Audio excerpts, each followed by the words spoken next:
we are talking about the cess thing where the government they put this the PJ Patterson and them friend them come up in the parliament and come up with that thing named cess. And as we said about 2 weeks ago, we didn't say ganja and that talk about, but we realize it, no, it's a tax thing. But they must use a different word for the people them and say, well, right now, we are going to test the people there, we're not going to tax them, we're going to test them. So some guys from the private sector organization come up now and say, what I know, we're going to march from parliament, you know. And them just go so bam bam and just put pressure upon the government, and PJ Patterson just go back in parliament and just come up back and say, all right, here we know, we're not going to really put no thing on the light, but we're going to draft up all of the landlord them now and the taxation from land title, landowners and all these things, but here we know. Here we have to say to the private sector now. You see, the same we want to take because we don't realize that we're right now, the light, electricity is where run business in Jamaica, and only is affected more by electricity. It's the same initiative we want to take with this crime thing in Jamaica, because the crime thing come like it now affect these people in Rasta, because none of them people not dying. But you see the light business now, the electricity, it affect them. So them go so bam on the government and pressure the government, and the PJ Patterson go so bam and they say, hey, because PJ know to so if him drop that fight now, you know, say when election come and say, yes, I even had to think about it. I didn't just think about it, you know. Maybe him just think about it for drop it, you know. Because these guys think of some little scheme and devils thing, and I don't put it past them, you know. Maybe PJ never did have no, him never did have put nothing for nothing, you know. But him just say, me could show that out there and dry it in back. That's when election time come, we can tell the people them, say, but see there, we did not listen to the people them. The voice of the people is the voice of God. We did say, we're going to put this, but when the people them shout, we take it off. We say, we're not going to raise the gas, but when the people them shout and burn down the place, we dry it back. So, him have one up on the people them. Again, but the private sector now. The private sector now, because them say this is directly related to feed them business. Them go so bam and pressure the government. And then watch what got now. The crime still exists now. Them now go pressure the government like how them pressure that. Because all of them go down a West Kingston the other day and march up and say, oh my God, this is what is taking place down here. So long as you stay. We know you're not about that again, you know. We know you're not about that again. Because these guys that live up so and round so. They don't know where going down there so. And when them go down there now, them open out them high and open out them mouth and attack this and attack that. We know you're not, we know you're the $1 million are pumping and get to again still to come rectify certain thing. And true, none of them people are dead or them not dead. We don't say none of them really are coming and go on like say well, right now. This is we have to pressure the government to get rid of the crime and violence in Jamaica. It's so them doing it.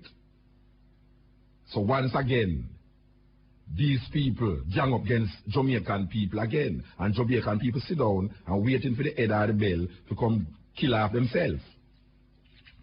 Yes, they're waiting for the head of the bell to come kill off themselves. We are saying that is a serious thing going on right now when you see the religious bodies of Jamaica form a political party and then them tell you say not politics neither. You see everybody are come to trick the people them. Because the preacher them come now, them form a party named Janu, which is Janu, them did really want to say, but them put a Janu, and then now tell the people them say, oh, it's not a political party, you know, it's really a movement.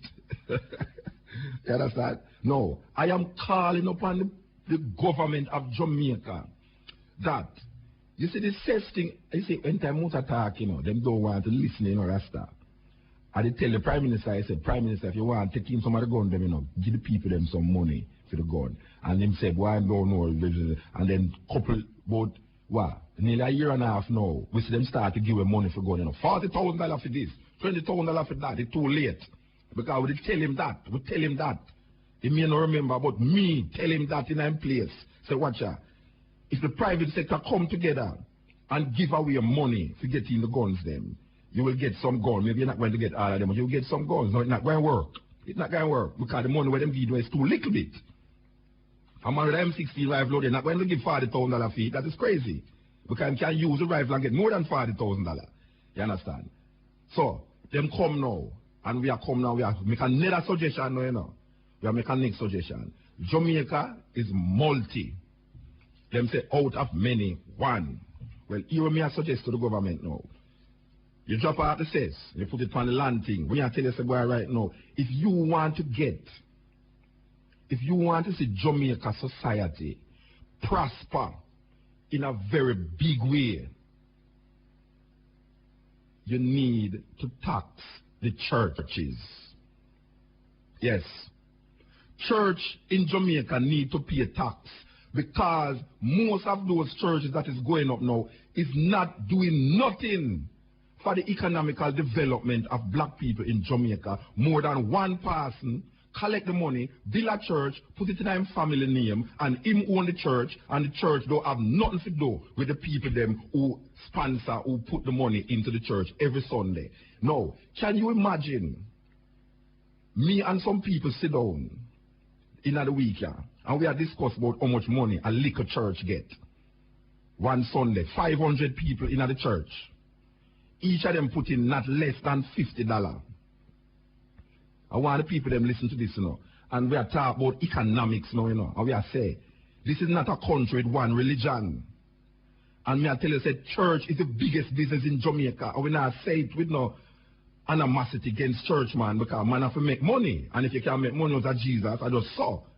You understand? But me I say, church is the biggest business in Jamaica today, tax-free. That is why you have so much church. I'm going to tell you something now. The time when you see church start to into plaza, then you know, say, something is intrinsically wrong with the Jamaican society. That right now, me know at least 3 plaza right now where a church in now. No. How that happen? I think the plazas and malls was places where you go to buy shoes and stockings and all these things, and food and supermarkets and things. Now you have church in a plaza. Church is the biggest business in Jamaica. And I am calling upon the government of Jamaica to rethink this idea that church must not pay tax, because this is an old archaic law that decide that church must pay tax because the church is doing something of some nature that I don't understand to know, because I see crime and violence in Jamaica is getting worse. And we have more churches than any place in the world. And these churches don't belong to the congregation. And I want black people to listen to what I say, because I know all of church people listen to me. I am saying to you, have you ever heard any church come and say them is a cooperative church? I don't know. No, you can't tell me. Which one of these churches is owned and operated by the 500 people who sit down in the congregation every Sunday? Not one of them. That means that the pastor is taking you for a ride. That means, say, 500 people sit down under a tent one Sunday. And each of them throw $50, the least, $50. According to my calculation, 50 multiplied by 500 is $25,000 that. No, I have bet you any money that $25,000 is said to be helping to build the church. And I tell you, my brothers and sisters out there, that these churches collecting this $25,000, them don't have a bank account that is a cooperative bank account that you can draw the money by a secretary or the pastor himself that will go back to help. That means, you know, just like when you go to the Dan, and you say, Dan, boy, you want me pick me want some food money, you know. Me pick me want to go to school, you know, and the Dan goes up, boom, say $5,000 here. And when police come for the Dan, the first one will run go tell the police, to tell the Dan, is the woman. Because the woman can go to the Dan and say, boy, right now, me have a money here, so, you know, Rasta, and it can't help me pick me for go to school, you know. So the Dan goes, all right, say $5,000 here. And somebody I tried this the woman, she just go to the Dan and just get to that on Monday. You understand? No, it's the church. The church collect $25,000. I thought a little church of 500 people, you know, can pass some tent, you know, and believe you me, people are stand up outside, you know. So you talk about $25,000 every Sunday. And when I talk about Sunday school, and when I talk about the little prayer services where in between where you have to throw money to, that means at least $100,000. A 500 congregation every Sunday for 1 month is $100,000 that. Tax free. Gone for go buy black and steel and zinc for go build up church. Gone for go pay for him pick the school fee. Gone for go send him pick the go to Miami and foreign, you know. gone to go build up this and build up that. No, and I say a man no forget money, you know, Rasta, because it's Jesus my deal with that. If you can't make money out of Jesus, something wrong. Because you hear say, boy, right now, if the drugs man I make money, and the artists I make money, him not say why him a preach the word of God and him can't make no money. So him go and build up a big 3-story building right over Elshire there so now, and him just nice, him is bishop. Alright, no wrong with that. But me I say, you see meanwhile you do that, the people them who are pay for these things. And me I tell you, look on yourself when you go to church. Because what the preacher is promising you is something that he has never experienced. He has never experienced no God in the sky. And he has never experienced life after death. And he's promising you that every Sunday, meanwhile, he's removing the tent that the church is there now and building up a black, massive church. Till the point where you know that he can't get no tent and put it in a plaza. Me not go no church where in a no plaza. Me I tell you that. That means that the government should have rethink. Because can you imagine if Jamaica have more church anywhere else in the world? Can you imagine if the government was taxing these church people, taxing these things? Why them cannot do it? You know how much money, you know how much revenue the government could collect after these churches that is going up in Jamaica? You know how much money these church, you can look on the church and see it in a Rasta. The biggest building in Kingston right now is church, you know. You find them in some most precarious position, in some devious little place, in some places where you now believe a church there. And them is tax-free. The people them who support the church is paying GCT to the government. But the pastor is not paying nothing when him have him church at $25,000. We're talking about the lease. Because we're not talking about a big church now where some guys now put for him offering in the little brown envelopes. Because them brown envelope, there is not $50. Them brown envelope, there is all $1,000 and $2,000 gone to the person. You understand? And if I want to tell you some more things what we talk about the other day, but it's a serious thing with brethren and sisters, and we must look into it. I know they don't like you when Musa Baruka said these things, because they say, my God, Lord God, him gone back for the Christian people, them again. Why can't come out for the Christian them? And that God know them for the Christian them, you know. I just have to say, there's many ways to get money to put in the government, that the government can help to fix the road, make the light run good without putting pressure upon the people them again. Because when you go and put $50 in the collection plate, you don't take out 15% out of that. Because all of that go to one man, the person, and his family. So when they build the church, it's for him church. It's for him church. It's not the congregation church. Because him not guy left the church, you know, you will left the church and go to our next church, but him, it's for him building. It register in a field name. It's for him care. If don't do no more work, more than the church work, he must get paid out of the church work. But if he might get paid out of church work, he must pay a tax out of the church too. As some mean say. Rasta. Yes, this is the Cutting Edge RFM as we continue the series with Iris about food, and we want to bring in Iris, you know, because the brethren. Yes, Mr. Give thanks. Yes. Last week we did stop you. We want to talk about why you eat, why you should eat, why you mustn't eat, when to eat, how to eat, and all these things. That's what we want to talk about this week. Yeah, man. All right, so we could continue the reasoning. I know some people tell me them see you on the TV, Sunday, man. Yeah, I was on profile with Ian Boy. Ian Boy.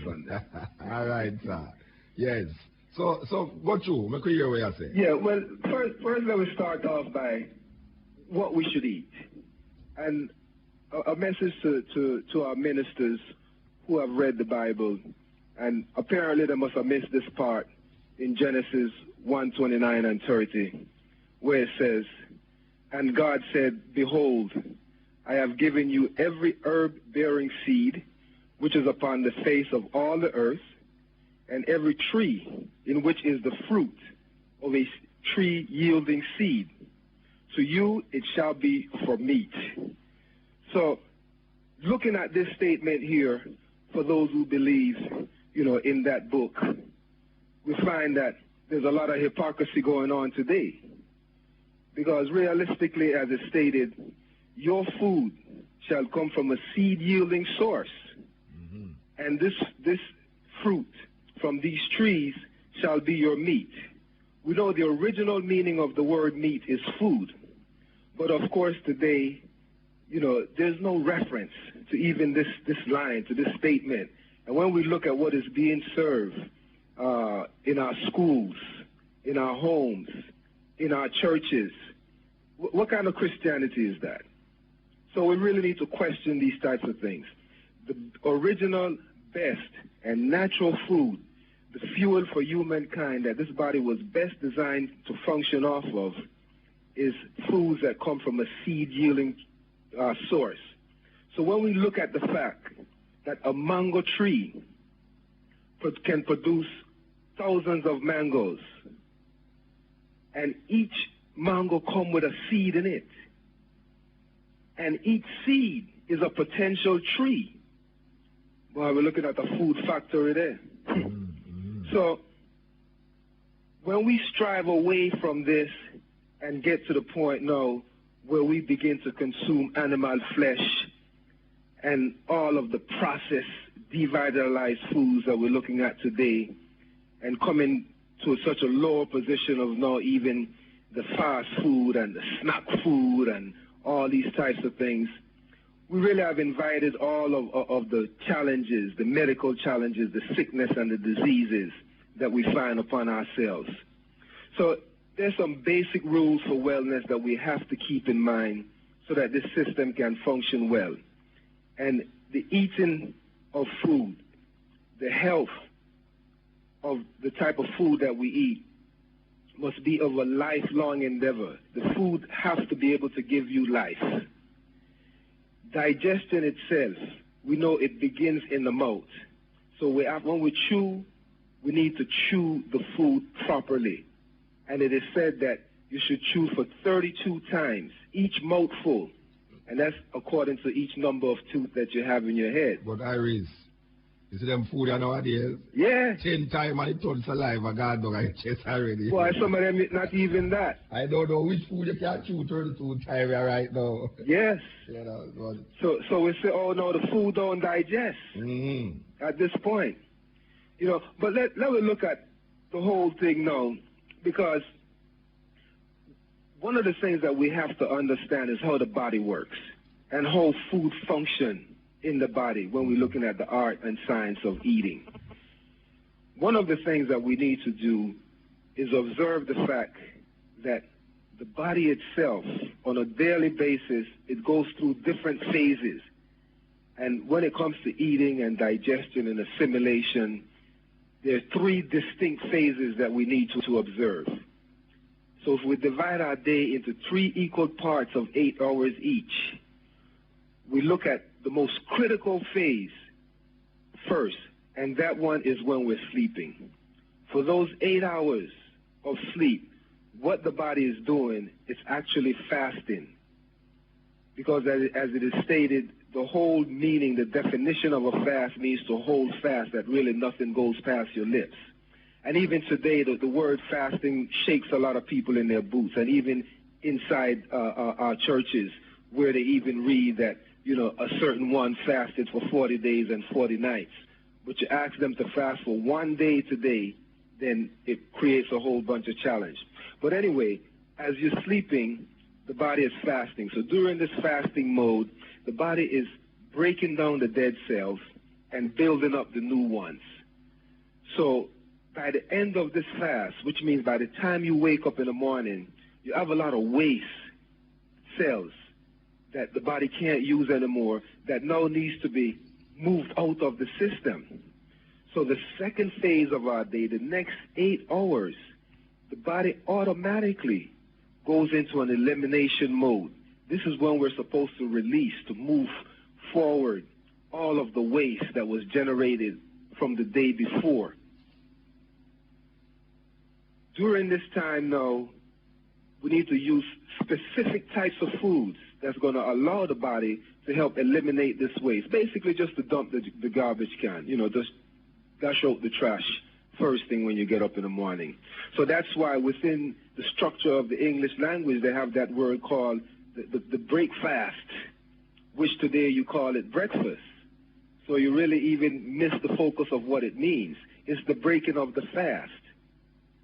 So if you know anything about fast, you know the breaking of it is more critical than the fast itself. You have to really approach it from a very scientific point of view, because when you're fasting, the stomach shrinks and it gets down to a smaller size as possible according to how much has been emptied out of it based on the food that you ate the day before. So when you break this fast now in the morning, you have to open up the stomach. You have to open up this bag, but you want to open up gradually, slowly, and first you need to clean it out. You need to hose it out, the entire digestive system. But unfortunately, the way we break our fast these days, well, actually, as we said, we don't even call it a break fast. It's a breakfast. So we just dash anything in there. So all of the types of foods that we're eating, all of the yam and the green banana and the dumpling and the bami and the ackee and saltfish and the cornmeal porridge, the granola, the steak and bacon for the vegetarians, and all of these types of foods, these particular foods, if you look at them, they're really not cleansing food. They're not the appropriate types of food to break a fast with.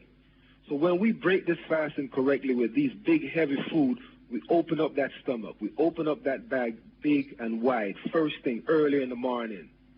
So obviously you got to keep it stuffed for the rest of the day, because it's not going to close again till you go back to sleep.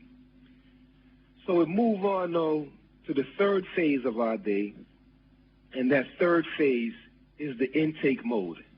So that happens between that period of time between lunch and dinner. And living here in Jamaica, we can clearly see how, you know, the trinity of these days are broken down. We're living so close to the equator, we find that the sun pretty much set right at about 6 o'clock year-round. You know, it may fuzz a little bit, a half hour or so to either side. But living in this type of environment, and if you visualize this environment before it was civilized, so to speak, before there was light, before there was electricity, obviously we went to bed as soon as the sun went down, because there was nothing to do after that, because you couldn't see nothing. You know, when the slave get out of the field, when him said, boy, I work from can see to can't see, means him work from sunrise to sunset. So after that, we gone to bed. So ideally, the time for us to be fasting is a good 2 hours after the sunset, and we break the fast, or we wake up or rise 2 hours before the sunrise. And it's no mistaking about that here, since we have the alarm clock that goes off every morning at 4 a.m. We hear that rooster. Yes. So the rooster is the alarm. The rooster is the alarm. As we know what them said, they wake the tongue and tell the people the sun is coming. Wake up. Yes, yes. Come on, what do you? So obviously then by 8 o'clock you're in bed. You wake up at 4 o'clock. During that entire 8-hour period, you're fasting, you're breaking down these dead cells, building up the new one. So we want to cart all of this stuff out. So from between 4 a.m. and 12 noon now, this is the elimination mode. All right, hold on, my brethren. Yeah. All right. Continue, FM. No, yes, no. And mop it and sweep it and clean it and get it ready for the day intake. So the best things to do that with, of course, is the coconut water. It is the perfect clean out food. It's the perfect thing to wake you up in the morning. And as we say here in Jamaica, the coconut water washes your heart. So, and we're talking about the young jelly coconut. So, as we know that what comes through the heart is nothing but blood. So it cleans the blood. It filters all the waste out, move everything out of the system. And for the rest of the morning up until 12 noon, it's really mostly liquids that we should be taking, whether it's juices, herbal teas, coconut water, even some naturally made plant-based milks and things of that nature. And then fruits, you know, fiber, the little brooms to sweep out and keep everything just moving. when we put into the body the typical breakfast meals that we put in, which is mostly just starches and protein, what we're doing is that the waste that was released at night, that is floating around in the bloodstream first thing in the morning, what we do is that we push it back down into the tissues by putting this big heavy breakfast in that's loaded with nothing but paste, starch as we call it, and we're pushing it back down in the tissues, and we're sealing it, we're cementing it, we're gluing it down with all of this starch. So what we're doing really, we're just postponing the emptying out of the trash can, of dumping out the garbage every morning. So we do this day in and day out for 20, 30, 40, 50 years. So obviously there's no wonder why we come down with all of these diseases, because literally it's just nothing but waste. And then, you know, when some man them say, boy, you're full of it, that's pretty much what it is. You're just full of that waste. Yeah, so Aris. Yeah, man. Well, to the man them where out there now, like someone I listen to you will do some heavy work, construction work, and say, I the brother there talk about us. We need some energy, Rasta. Of the yam dumping and we cocoa and dashing and thing. We need some energy. Yeah, and them food they give energy. Yeah, well, see for them man them now, when them eat them things first thing in the morning, you know, them things them take about 4 hours to digest and go through the system to get assimilated. So the energy you're going to get from that is way later. So them kind of food now, that come in during the intake mode. So the intake mode now between 12 noon and 8 p.m., that's when we're putting in these building material. And the dumpling and the yam, the cocoa and them thing, they're starches, they're carbohydrates. We want to keep them separate from our protein. We want to keep them separate from your nuts, you know, your beans, your soybeans, your peanuts and these things, because they don't combine well. But if you're going to have those things, the dumpling and those things, those starches, you're going to have them in the latter part of the day. Or if you're only eating one meal a day, then you should only have those. But anytime you have those particular foods, now you need to mix them with some vegetables.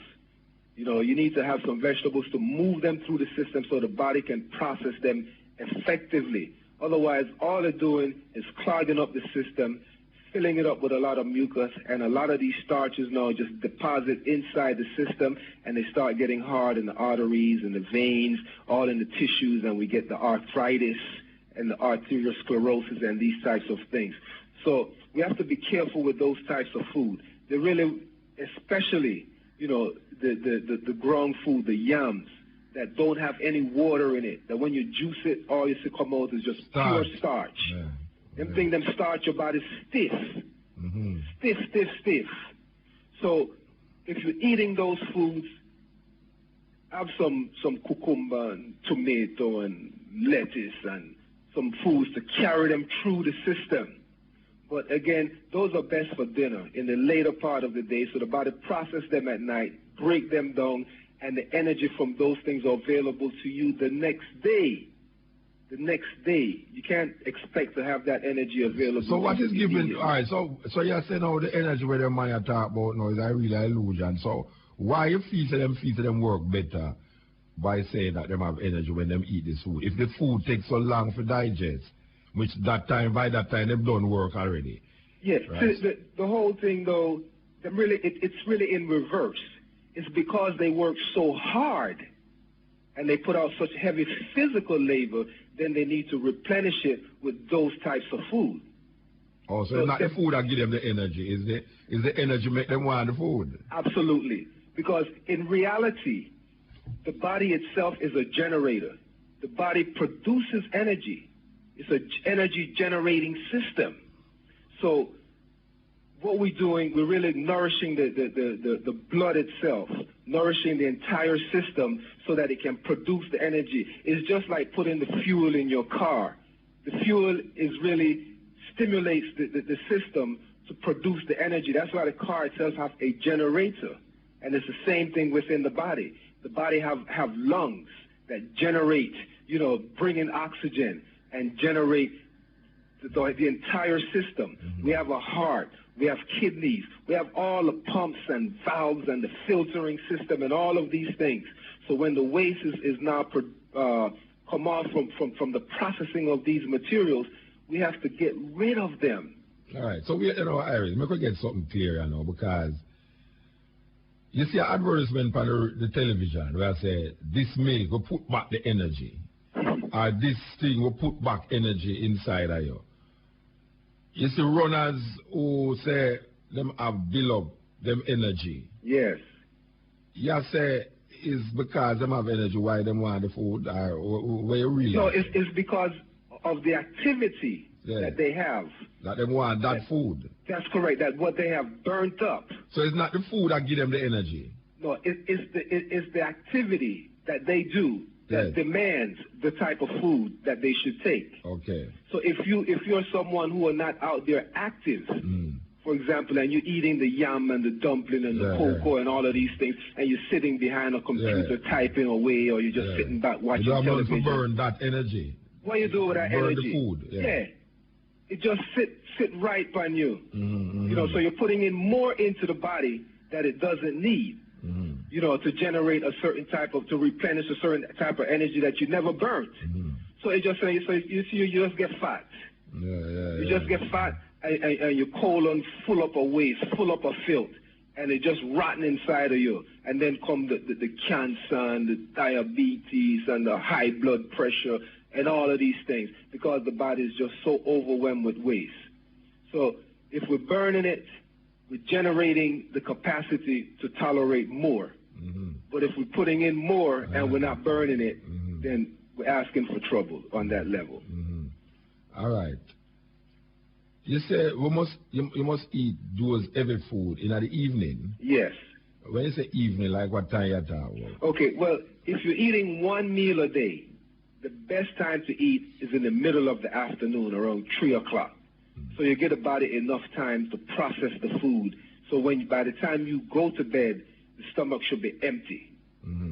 So the latest you should eat, if you're using these starches now in the evening, we're talking about, if you're going to be in bed at 8 o'clock, then you need to eat by 6 o'clock at the latest. You need to take at least 2 hours for this food to pass through your system before you go and lay down on it. All right, one of the people them who them eat lunch. Yes. Ackee and saltfish with dumpling, you know, and some other drinks. And then them go home and them eat rice and peas and, you know, steak and thing. All right. Where is it to them people, you know, in terms of the eating habit? Okay, to those people, if you're eating 2 meals a day, the ackee is great. You know, your protein. You know, whether it's the ackee, the saltfish, the nuts, the soya bean, and those types of things, the avocado, pear, you know, those things, those proteins, they are best definitely for lunch. But we need to now combine them with vegetables, lots of green leafy vegetables, non-starchy vegetables, such as your cauliflower and things of that nature. All right, so name the starchy vegetables. The starchy vegetables. Well, there's 3 different groups of starchy vegetables.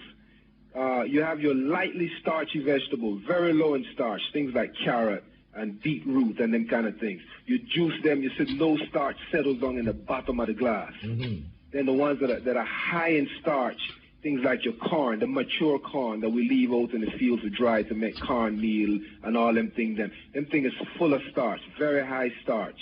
Your root vegetables like your yams, your potato, your dasheen and them things.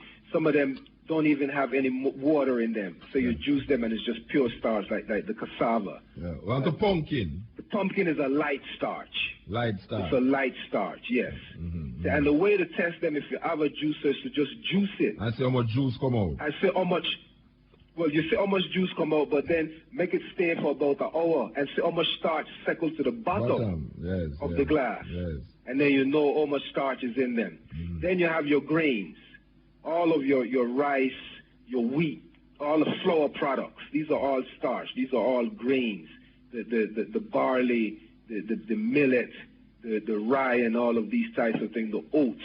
These are all starch. These are all grains. And then most beans have a lot of starch. Beans themselves are a very difficult type of food to process in the body if you don't observe strict food combination rules. Because beans are about 60% starch and 40% protein. Okay. Except for soya bean, peanut, which is a pea, it's not a nut, and the lentil. those are about 60% protein, and the rest is starch. So most of your beans, your black-eyed pea, your lima beans, and them things, they're fine with the starches. But of course, with the beans, though, especially when them dry, you have to soak them overnight. Soak them for 12 hours. So you remove the blocks on them that keep the life force sleeping, keep it dormant. These are called the enzyme inhibitors. Okay. So when you soak them, you remove this block, then they start to germinate. Yes. The life come back into them, and then them start to sprout and start growing into a plant now. And these are now living foods. So in that process of soaking and germinating, the starch is being converted to sugar. So it's pre-digested. So the body don't have to work extra to turn it into sugar. All right, I'm going to stick up in here. All right, corn. We talk about the green corn as a starch, but the dry corn into cornmeal, that is starch because you can't hold it, it don't hold together. Okay, you have the young corn, the young sweet corn. You don't find it much here because of the heat that dry out the moisture in the corn very quickly. But you find the ones in the supermarket that's packaged that come from the foreign, them small, young, sweet corn, them are very low in starch. All right, what I said, what happened to the cornmeal? Okay, the cornmeal, no. These cornmeal, the germ has been taken out of it. They have been processed, they have been milled to the point where they're not a whole food. A whole food means that you get the whole food intact, that nothing was taken out, so they're not stripped away. So the body itself can't process it effectively, or if it's just because it's been left out in the field and it's just been left to dry, and you have these cracked corn that you may see in the store that we buy and cook and make some kind of cornmeal porridge or something like that out of it. How many corn? How many corn? You take the eye out of it. Yes. All right, what when I say Iris, right? Yes. The cornmeal. Right. Right? Is this a starchy thing or not? Because it don't seem to have no starch in it because it don't hold together. The cornmeal itself. Yeah, where people make porridge with. Yeah, but see, it's a carbohydrate. It is a starch within itself. The thing is now, when you cook it, when you put the water to it, you see how when it gets solid, when the cornmeal, when the porridge cools down. It gets cakey. Jelly. Like jelly. That's the starch. Okay. It's glue. It's the glue. So it's glue solid now. Yes. Okay. All right. So when people make cornmeal porridge and bread and put milk in it again and them thing there, it's really not something where you should do then. No, because, well, first of all, the milk, if they're using cow's milk, the body don't digest. No, that's not what the condemned milk. The condemned milk. Yeah. Condemned milk. Yeah. It's something most people use. Well, obviously, you see, one of the first signs of the fact that the body is rejecting it is all the cold, the runny nose, the mucus. You see our baby, them get stuffed up when we feed them this big bowl of cornmeal porridge in the morning. And then you see them nose just draining out all of the mucus. That's all the starch and the indigestion that takes place from mixing these two foods together. And and that milk now is full of cholesterol. So the corn starch now kind of glue that milk together, the cholesterol, and make it bind in the body so it don't really move through the system effectively. And it just builds up after a period of time, after years, and then you add to that all the other cholesterol-forming food, the cheese and the bacon. So, all right, look, I ask you now, your take on this now, right? Coconut juice, right? You put the coconut juice in the pot, then you add your cornmeal, you mix the cornmeal and the coconut juice, then you add your nutmeg, and then you may put cane juice to sweeten it. Yes. As a porridge. Right. Or you see that porridge there? Well, that porridge is fine except for the fact that what I would like to see you do is first boil the cornmeal first with water, and then add the coconut milk at the end to make it simmer. Don't make the coconut milk boil. Okay. Because now the oil in the coconut is not going to break down. Okay. It's going to bind it. All right. So you say now mix the cornmeal in the pot, then you put your coconut juice after, and then your nutmeg.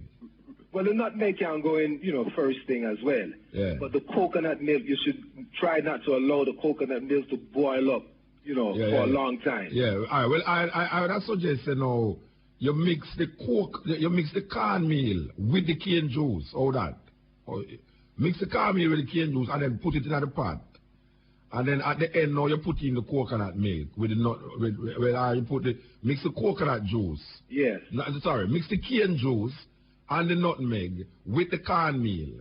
Put it in the pot, stir it till the things nearly cook, and then you put in the coconut juice. How that sound to you? No, that sounds much better. That sounds better. That sounds much better. But you see, the thing is now, when you're eating that big bowl of cornmeal, you need some bush to move it through.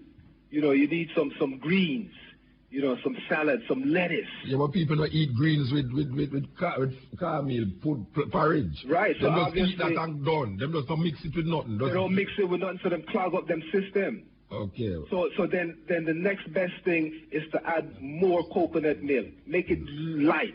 Yes. Don't make it thick and heavy. Yes, yes. Keep it loose so it can flow through the system. Because the same way the cornmeal porridge gets stiff when it cools down outside after you take it off the stove, the same way it gets stiff inside your system. All right. Hold on, Brethren. Hold on. Yeah. Talking to Iris. Iris? Yes, Muta. Yeah.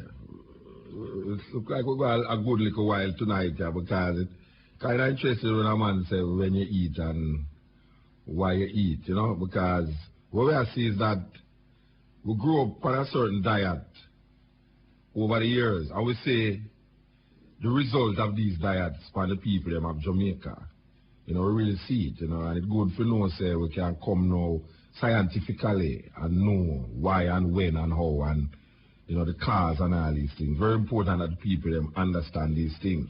We had talked about porridge a while ago. Yes. Because most Jamaicans grow up on cornmeal porridge.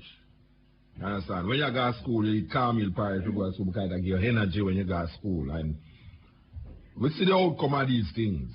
We look at the Jamaican society. They're not only sick in them head, but them sick in them body. We see it. And we are say, it's the food over the years that has caused this psychologically and socially. The food caused it. And we are saying, no, we are use this opportunity as public service for really redirect the minds of the people into a different direction. You don't really have to eat. You tell me some breakfast, lunch, and dinner. Is that necessary? Well, that's what I was saying. No, the breakfast period is a time of clean out. It's a wash out time. So it's really not a meal. It's a cleansing time. So the best things to cleanse the body is fruits, liquids, and that's it. That's all you need during that period of time. Oh, you get the people them for reaching this because the people them in their mind are saying, boy, the breakfast must be the biggest lunch, the biggest thing in the morning because you go to work and you go to school. You must get have a big lunch. Yeah, but you see what's going on. Big breakfast, sorry. You see what's going on now? When you send your child off to school now with a big breakfast full of cornmeal in his belly, what is going on? It needs to be digested. And the blood is going to come down to the digestive system to break this cornmeal down. So when him goes sit down in the classroom now, him don't have enough blood on his brain to give him the oxygen for his brain to function at its optimum level to really learn what him go to school to learn. The blood down in the belly busy digesting, the cornmeal. And it's the same thing when we get up with our big heavy breakfast. You see what happened? You're tired. You reach work, you're tired. You're almost really ready to just go back to sleep at that time. Because the body is busy digesting the food. But, a good way to look at it is to see, what really happens to the system after, if you try it for a day or two and say, the bowels just move and you just go to the toilet and everything just come out and you feel so relaxed, you feel so free, and you see your mind is full of oxygen. You can get out there, you can think, you're swift, and you can really perform what you go out there to do. So that's why the school wants your mind first thing in the morning, because that's when you're really supposed to be at your best. That's why your job, the boss wants you the first thing in the morning. They want the best of you. You know, so when you go there, you know, you're supposed to be sharp and ready to go. But you see what happened now with them big meals, you get there, you're tired. You're really not, you're ready for a break quick. Yeah, well, I said, give thanks, Iris. Yes. Why remind the people about the seminar that you have every Wednesday at the Bob Marley Museum? Yes, it's at 6:30 every Wednesday at 56 Hope Road. And we have, we do many recipes. Next week we're going to be making nut milk recipes, nut and seed milk recipes. And while I'm with you next week, you know, what I like to do is wrap it up and have a word for the brothers. You know, we really need to talk about our prostate glands. Okay. How to build very strong, powerful prostate glands, you know, and increase our stamina without getting prostate cancer. But me love Pierre, you know, Rasta. Me love Aki. And I know me I hear says Aki I give the man them prostate cancer. No, man. Them have to revisit that, man. Yeah. Them have to revisit because me is a that. man where does a nyam Aki so, does a nyam Aki so. Whether raw Aki cook, Aki roast, Aki bake, Aki any kind of Aki, me just a Aki man. I mean I hear those boy mood like, you have to stop eating Aki, you know, because, boy, is that I give the prostate cancer, the fat and the protein where I said that not true. See, let me tell you, the main source of prostate cancer is uric acid. And uric acid is a waste that is secreted from eating animal flesh, animal protein that decay and rot in the system, and the uric acid settles down in the prostate region. And it's a corrosive acid. It corrodes and rotten out the whole prostate gland. So what happened to the man them who's vegetarian and have prostate cancer? Well, they need to check on how much chunks and veggie chunks and all them type of imitation vegetarian meats that they're eating that are loaded with chemicals and that do create a lot of uric acid as well because of the processing of these texturized vegetable protein. All right. Give thanks, brethren. Yes. What the number them contact you again? They can reach me at 944-8209. Okay, 944-8209. Give thanks, Iris. Yes, my brother. Yes.